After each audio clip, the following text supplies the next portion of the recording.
जी तो अस्सलाम वालेकुम यार। वैसे हद है वैसे, मतलब कि अभी तक समझ नहीं आ रही कि हुआ क्या है। मतलब ये मुझे लगता है कि बड़े अरसे के बाद ऐसा लगा था। एक वो जो हमने 2024 वाला इंडिया से वर्ल्ड कप वाला मैच हारा था, कैसे मतलब हमने प्लेट में रख के दे दिया था। और एक मुझे ये लगता है कि ये प्लेट में रख के दिया, ये बहुत बड़ा मौका था। हम ये मैच जीत सकते थे। और इंडिया ने, मुझे लगता है कि बहुत अच्छा किया था हमारे लिए कि टॉस जीत के उन्होंने हमें बैटिंग दे दी थी। देखिए फाइनल में मुझे लगता है कि हमेशा पहले बैटिंग ही करनी चाहिए। Runs on the board, specially T20 में प्रेशर होता है बहुत। और इतना अच्छा स्टार्ट मिला यार, इतना अच्छा स्टार्ट। मतलब फाइनल में आपको इससे अच्छा स्टार्ट क्या मिलेगा कि आपके 12 ओवर, यार 11 ओवरों में 103 स्कोर है और एक आउट है, आपके दोनों ओपनर्स ने रन्स कर दिए। इससे ज्यादा आपको क्या चाहिए? मुझे तो अभी भी समझ नहीं आ रही कि हुआ क्या है। अल्लाह की कसम यार। अब क्या बोले बंदा। फरहान ने इतना अच्छा स्टार्ट लिया, फखर ने इतना अच्छा स्टार्ट लिया। अब 146 आप बॉलिंग को नहीं कह सकते कि यार 146 भी बॉलिंग जो है वो T20 में डिफेंड करे। आजकल की क्रिकेट में 146 भाई एक पार्टनरशिप लगती है। मैं हमेशा से, मैं अभी से नहीं, मैं ये 5 साल से कह रहा हूं कि 140 150 वाला दौर जो है वो चला गया हुआ है। कि एक पार्टनरशिप लगती है, 2 ओवर अच्छे जाते हैं बैटिंग के, कि वो अगर 2 ओवरों में 15-15 कर लें या 10-10 कर लें, 20-25 लगता है, गेम चेंज हो जाती है। और आज भी वही हुआ। हमारे प्लान ही नहीं समझ आता कि ऐसी विकेटों पे जो नया बैट्समैन आता है, अगर बैटिंग की बात करें तो आते ही शॉट नहीं लगते। और ये अभी पहला मैच नहीं था, ये समझ भी आनी चाहिए कि हर मैच में ऐसा हो रहा है कि पहले 10 ओवरों में रन हो रहे हैं, आखिरी 10 ओवरों में टीमें स्ट्रगल कर रही हैं। वो क्यों कर रही हैं? क्योंकि जब बॉल सॉफ्ट हो जाता है वो उस तरह बल्ले पे नहीं आता और नए बैट्समैन के लिए मुश्किल हो जाता है। उस टाइम वही हिट मार सकता है जो सेट होता है बैट्समैन। और हमने जब स्टार्ट लिया 12 ओवर में 113 हुआ, दूसरा आउट हुआ साइम, तो मोहम्मद हारिस आए। मुझे ये समझ नहीं आई कि जब लेफ्ट आर्म स्पिनर बॉलिंग कर रहा है, अक्षर पटेल बॉलिंग कर रहे थे, हारिस उसका पहला बॉल खेल रहा है और फखर जमान दूसरे एंड पे सेट बैट्समैन है, 35-36 पे वो खेल रहा है। तो आप क्यों चांस ले रहे हो?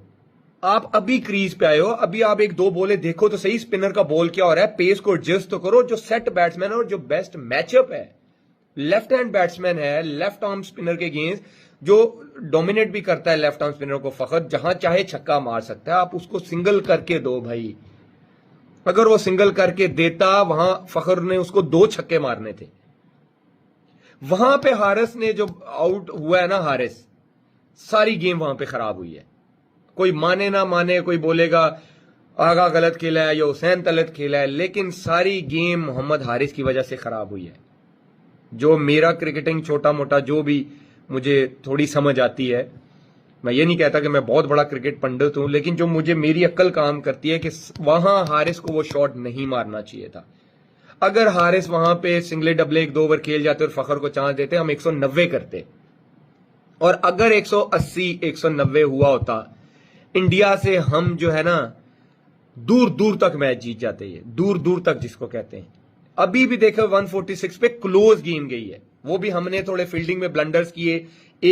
मुझे लगता है कि जहां पे आगा का एक बहुत बड़ी मिस्टेक थी। जब आपके स्पिनर्स अच्छी बॉलिंग कर रहे हैं, एक मोमेंटम उनका बना हुआ है। क्रिकेट T20 में हमेशा आप गेम कहां हारते हो? जब आप अपना मोमेंटम शिफ्ट करवाते हो दूसरी टीम की तरफ, तभी मैच आप हारते हो। जब स्पिनर के अगेंस्ट वो 2 लेफ्ट हैंड स्ट्रगल कर रहे हैं तो वो फंसे हुए ना, तो आप जब साइम अच्छी बॉलिंग कर रहे हैं उस पे उनको चांस लेने दो। जब आपने बॉलर हटाया है जो उनको मुश्किल क्रिएट कर रहा है, स्पिनर उनको मुश्किल हो रही है हिट मारने में, आप फास्ट बॉलर ले आए हो जो वो चाह भी रहे हैं कि थोड़ा पेस मिले बल्ले पे, वहां पे भी मोमेंटम शिफ्ट हुआ है। तो यही गलतियां होती हैं जहां पे पूरा मैच खराब होता है। एक मोहम्मद हारिस का और एक वो जो आगा का डिसीजन था मोहम्मद हारिस को लाना। नो डाउट कि वो आपका विकेट टेकर बॉलर है, लेकिन उस टाइम आप ये देखते हो कि इस टाइम सिचुएशन क्या डिमांड कर रही है। उस टाइम डिमांड यही कर रही थी कि जो साइम को है, सोहैम का बॉल फंस भी रहा था, टर्न भी हो रहा था, वो स्ट्रगल कर रहे थे दोनों लेफ्ट हैंड। अगर वहां पे विकेट वो मारते भी तो विकेट का भी चांस था, आप ये मैच कभी ना हारते। फिर बंदा वही कहता है कि अब इफ एंड बट्स, यही हो, ये होता तो वो होता, ये होता तो वो होता। आपने इतनी खूबसूरत पावर प्ले बॉलिंग में भी शुरू किया। शाहीन और फहीम की जितनी तारीफ की जाए वो कम है। उन्होंने बहुत अच्छा स्टार्ट दिया था, वो उन्होंने आपको एक प्लेटफॉर्म सेट करके दे दिया था। हाँ, मुझे लगता है कि गो के इंडिया मैच जीत गया। वो अच्छी क्रिकेट खेले हैं, डिजर्व करते हैं। जो अच्छी टीम खेलती है, गलतियां कम करती है, मैच वही जीतती है। T20 में यही है, 90% वही टीम जीतती है जो गलतियां कम करती है, जो मोमेंटम अपने हाथ से जाने नहीं देती। और वो देखें उनका, देखें अब तिलक वर्मा को भी जुमा 8 दिन हुए हैं यार, वो अभी आया इंटरनेशनल क्रिकेट में। वो कितनी उसकी गेम अवेयरनेस है, और हमारे लड़कों में कितना डिफरेंस है गेम अवेयरनेस का, कि किस टाइम क्या क्रिकेट खेलनी है उनको बहुत अच्छी तरह पता है। उसने कैसे, उसको पता था कि विकेटें गिरी हैं, उसने पहले संजू सैमसन के साथ पार्टनरशिप बिल्ड करने की कोशिश की, वो आउट हुए। फिर डुबे के साथ उन्होंने 2 ओवर लिए कि सिंगले डबले ले लो, हमने यहां पे विकेट नहीं देनी। ये है गेम अवेयरनेस। इस तरह आप क्रिकेट खेलते हो तो तभी आपको रिजल्ट्स मिलते हैं। और वो नो डाउट, उसकी जितनी तारीफ की जाए वो कम है। बहुत अच्छी क्रिकेट खेला है वो, आप माने ना माने, उसको जितना क्रेडिट दे आप दें कि वो बहुत अच्छी क्रिकेट खेला है और उसने सेंसिबल क्रिकेट खेली है। और ये ही हमारे लड़कों में मिसिंग है कि आप यार देखो तो सही सिचुएशन क्या डिमांड कर रही है। 13 ओवर में 13वां ओवर था, दूसरा आउट हुआ और हम धड़ा धड़ 2 ओवर में 4-5 आउट हो गए यार। क्या हमने 16 ओवर में 190 करना था यार? आप खेलो तो सही, पूरे ओवर भी नहीं खेल सके यार। तो फिर ऐसी क्रिकेट खेलोगे, फिर क्रिटिसिज्म भी होगा, लोगों में फ्रस्ट्रेशन भी आएगी, फिर लोग बोलेंगे इसको निकालो, इसको ले आओ। आप ये फाइनल जीत सकते थे अभी तक के लिए तो इतना ही, बट क्या कह सकते हैं, फिर इंशाल्लाह बात होती है।